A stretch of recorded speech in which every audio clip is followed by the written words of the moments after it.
কিভাবে দেখছে ও, কিছুতেই মানতে পারছে না যে পাপা অত উপরে উঠে শুয়েছে।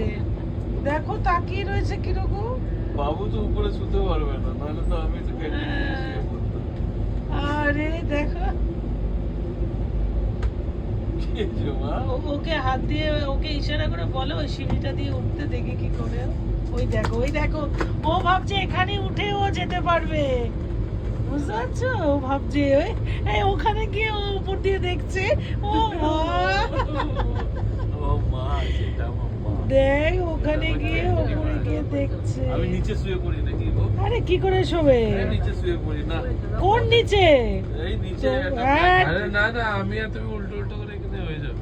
কিচ্ছু আরে হবে ওই না, ক্যান্ডির জন্যই আমি তো। ওরা এটা পরিষ্কার করে দিয়ে যাক, আমি নিয়ে শুয়ে পড়বো। দাও আমার ফোন দাও। ও দেখেছো? আরে দিদি ও দেখছে, ও ওইটা দিয়ে দেখার চেষ্টা করছে। ওই দেখো দেখো, তুমি একটু মুখটা বাড়াও, মুখটা বাড়াও। আমার মা উঠতে পারবে না, মা তুমি উঠতে পারবে না। আমার সোনা মা। বদমাশ। আরেকজন এখানে বসে বসে বাঁশি বাজিয়ে যাচ্ছে। চলো তুমি উঠবে, তুমি উঠে শোবে, চলো দাও ইয়ে দাও, তুমি শোবে, চলো। বুঝছো?